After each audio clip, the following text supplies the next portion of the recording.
youngsters. Great chance here. That does it. Steve McGavin. And for the first time, Colchester United have won a major final. Still Garcia, finally the company arrives and it's in!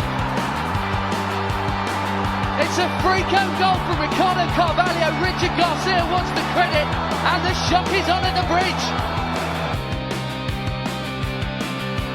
And it's promotion for Colchester United. They've made it into the Championship for the first time in 69 years. Porter, being held, there is Porter, and that's Maka!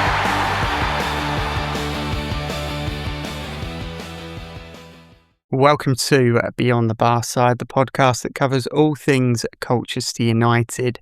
I am Aaron J. I'm joined as ever by Si and Dave, and it is our second review show of the season as Colchester United kick off the EFL League 2 campaign with a 2-2 draw away at Accrington Stanley, extending that winless run on the opening day to 13 years. Si, I'll start with you for a general reaction. Opening day, a point away from home, and a bit of a second half fight back, so to speak. When you strip everything else away, are you satisfied with a 2-2 draw at Accrington? Yes. I think because of where it was, we never had much luck there. We've got the kudos of the opening day where that never goes well for us. That's kind of added into the equation. And yeah, I think it had taken a point before the game. I did say it's going to be 2-2, so I was got lucky on that front. Disappointing how the performance went. I don't think it was as composed and as confident as you were against Southampton, but all said and done, point away from home. First game, points on the board. Just now take its next two games and take it from there. Yeah, 100%. And we'll go into the specifics of the game a little bit later. But Dave, Danny Cowley said in his interview after the game that none of us enjoyed that first half, but he did praise a team that would not give up and fight really hard, particularly in that second half. Does that sum the afternoon up for you? It's hard to say. I mean, the first half was poor, and there were some poor individual performances as well. And I think maybe the first thing to talk about should be, obviously, so Teddy Bishop's injury, and literally the first time he had to sprint all season. And he's out for, well, it'll be at least a few weeks, and it must be so frustrating for him. I feel really sorry for him. But looking at it quite coldly, and from a business perspective, this is what we were talking about in our retain release pods, and why I think we all sort of landed on great player, but are we going to get 20 games out of him this season? You know, and it's that conversation again. We don't have to rehash it, but it's so, it's like a cartoon. It's the first thing he did. And yeah, and we'll go into that now, Dave, because Teddy Bishop's return lasted a matter of minutes before he had to go off. Danny said that he was actually fit last week, but he thought that he'd sort of give him that extra week to prepare and be fully fit for the opening game of the league campaign. Jake Leake comes on for Teddy Bishop. We reshuffle. We put Ellis Iandolo into the centre of midfield with Rob Hunt. Two full-backs playing in the middle of midfield, which wasn't ideal. Jake Leake then has to come off at half-time because he's dislocated his shoulder. I mean, how concerning is it to be dealing with injuries and having to do so much reshuffling on the opening day? Thing is, though, I don't understand the reshuffle. I mean, you know, Danny Cowley is, you know, the greatest living Englishman. He's my North Star. But I don't get not bringing it. Digby must have had a knock. He must have had a bout of illness in the week. Why would you not bring Digby on? So you've lost Bishop. There were some suggestions online, Dave, and one of them was that, is it because he's too much of a defensive midfielder to come in to replace Bishop? But over pre-season, he's been pretty box to box, actually. He's the one who's been marking the press. And I don't know whether I subscribe to that. I don't think he has been a traditional central defensive midfielder. Yeah, even then, sorry, I'm talking over you, Baron. But even then, I don't see why. So you lose your most technical midfielder, deep line midfielder. I mean, you can call Jack Payne, but I'd argue he's an attacker and then there's the midfield. So you lose your most technical, and I guess because Ellis is technical, that's why he went in there. But then you take out Ellis, who was incredible, who was brilliant the whole game, but you take probably your best player out of his best position as well. So as good as he could be everywhere, you still lose that percentage, whatever that may be, between them at their best in their best position and them doing a job in another position.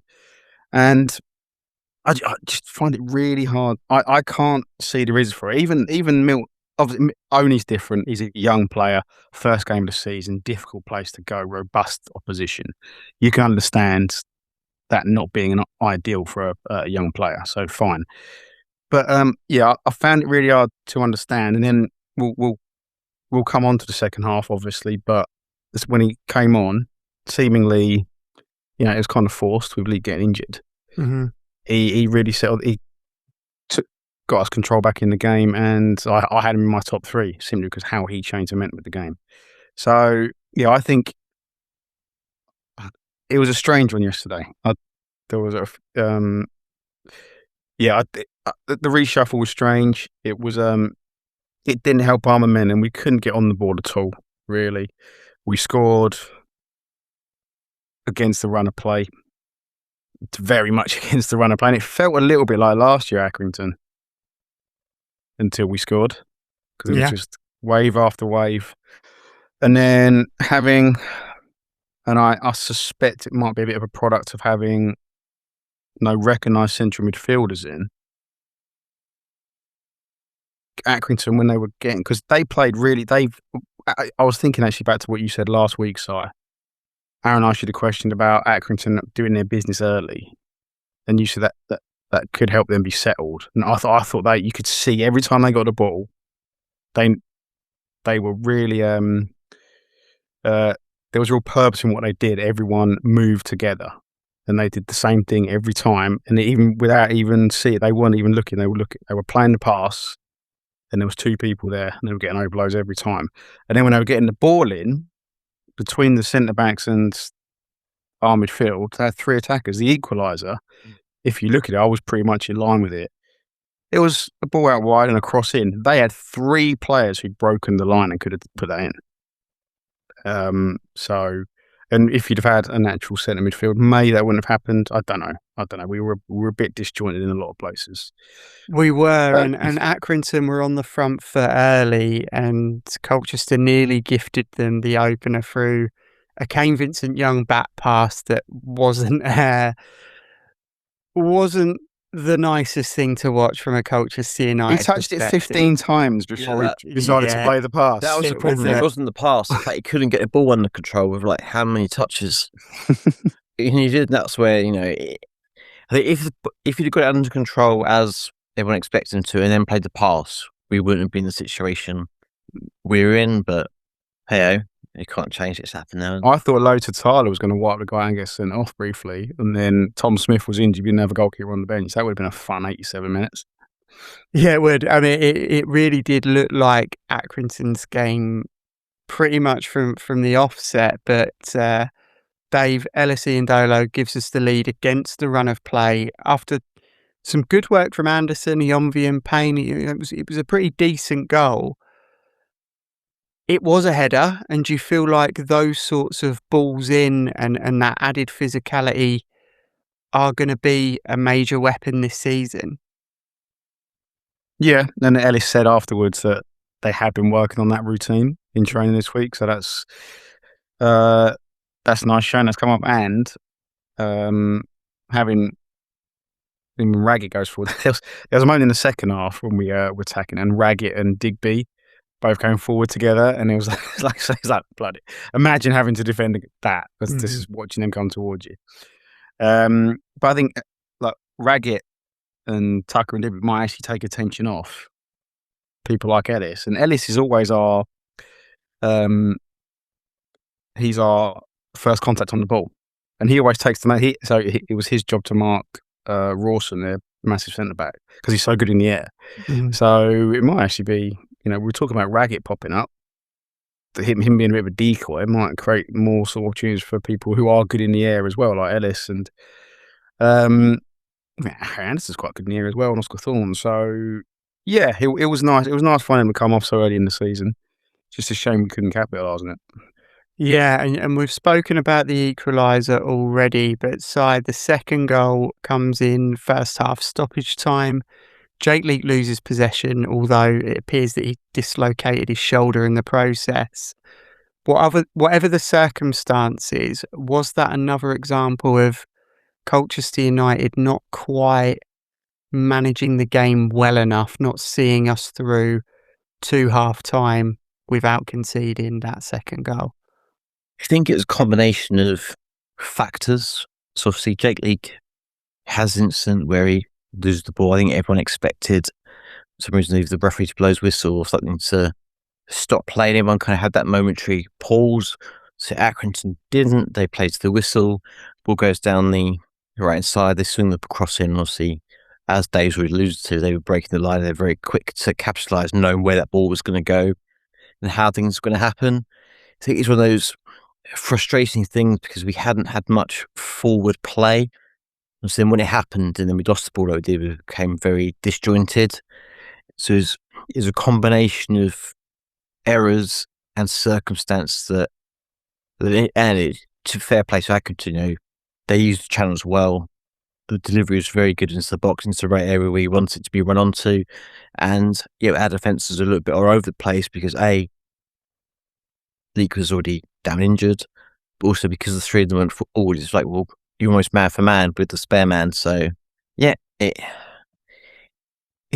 just one of those days and one of those first halves where if it can go wrong, it's going to go wrong. And I think, to be fair, we're quite lucky to get in at 2-1 because there's a couple of chances that you think, they could have probably done better there and actually got themselves a third goal.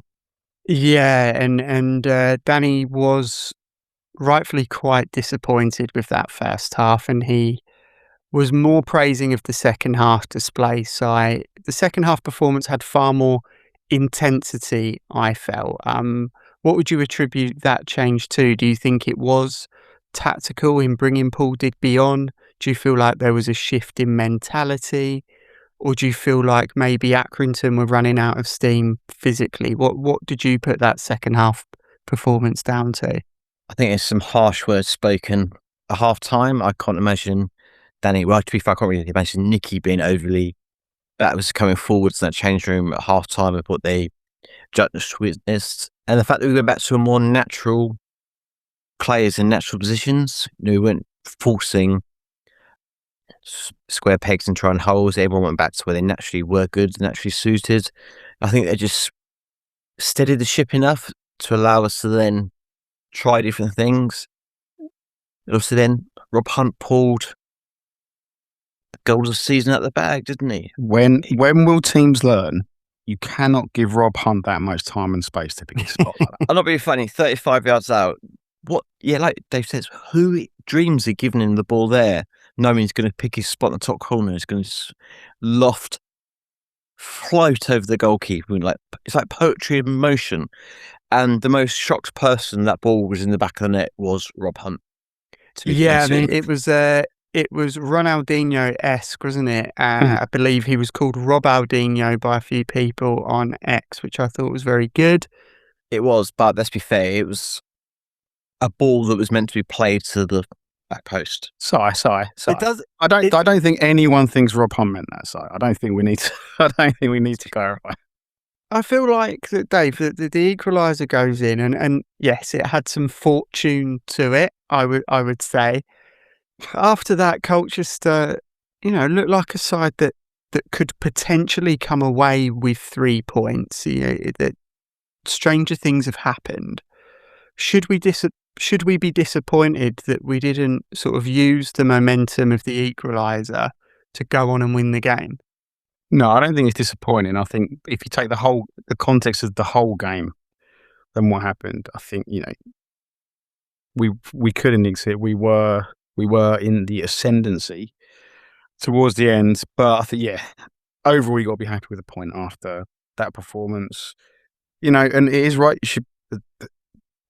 A lot of teams wouldn't have adjusted sort of technically or mentally after that first half to come back into the game like we did.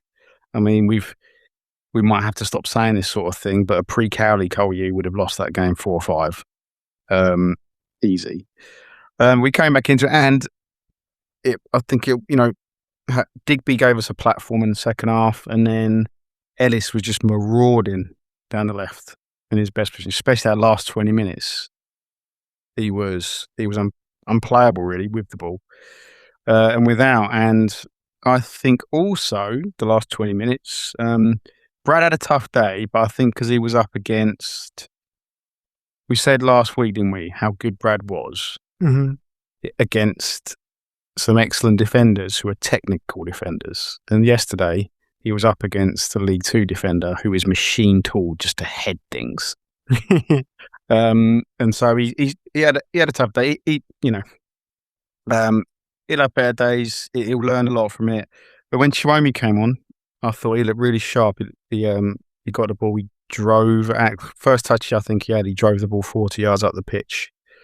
And I think he helped change momentum as well. It sort of that first action he made and put him back on the back foot a little bit.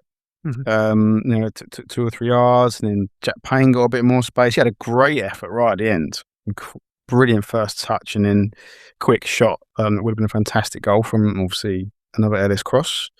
And I thought, it's got a bit of criticism online, but I think the second half, Oscar Thorne was good. I thought he was really good with the ball at his feet.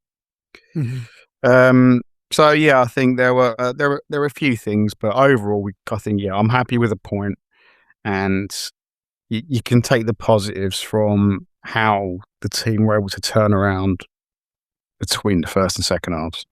Yeah, and there were mixed responses to some individual performances online. Oscar Thorne was one that got singled out as being not having his best day, although he got involved in some nice little moments that got Colchester United into the game. Difficult though, isn't it, when you're a young player, and Oscar Thorne still is a young player, and he hasn't had many minutes over the last season or so due to injury and not being able to get back into the side afterwards. But if Oscar Thorne is struggling, or Harry Anderson on the other side, not to single anyone out, there's not really anyone to come on and alleviate that pressure in those positions. And I felt that one of the take-homes from the Accrington game was we've still not got the depth in the squad. Is that fair to say, Si? Yeah, definitely. I think we'd be just kidding ourselves if we just sit here and go, if we have no more business in this window, we're going to be happy, we're going to be fine. See, the fact, as Dave's alluded to, we had no goalkeeper on the bench when Tom Smith got injured. That was a worry. There's nobody there to play wide. Once the only way you could have paid maybe Lee basically was keep Brad on and push him out to one of the wings. And then, but again, if he's played 60, 70 minutes already, do you really then want to start pushing him out wide so he can be in a more physical position, if you like, with the amount of up and down he's got to be doing? So, I think it highlights where we need to strengthen. It's opening day. There was positives, there's negatives. I think people have got onto some of the players' backs more because of the frustration of the change in feeling, if you like. Because Southampton was like positive. We've gone to Accrington. We haven't won on opening day again 13 years into that. We play well against Southampton. Accrington, we should be sort of doing really well against us. That's the performance we can do. We didn't. So I think a lot of the negatives have kind of come bubbling back to the surface. So I think we've got to take it as it is, realise there's still a couple of weeks left of the window. Danny's and Nicky aren't stupid. They know where we need to strengthen. They know the loan market's still there. And so we take the point. We come back to Essex. We look to the next 2 games because obviously get too far ahead. But if we were to win both our home games, suddenly 7 points from the first 9 doesn't actually look too bad, and we're in a strong position. So football's very fickle. We can turn it around very quickly. So yeah, the gaps are there. We know where we need to strengthen, but let's see what comes of it, and let's not get too hung up on one game against Accrington. Certainly, and with individual performances, without that depth, those individual performances, I think, are highlighted under closer scrutiny, because sometimes there just isn't the replacement to come in and alleviate that pressure. But there was discontent or a little bit of disagreement amongst some supporters, Dave, about the overall performance and the overall result. Some Youths fans saying that a point away from home is perfectly acceptable. In fact, they were pretty pleased to go to Accrington and salvage a point. Others are using the phrases such as long season and questioning whether we're close to even being a promotion side. After one game, Dave, where do you sit between those two reactions?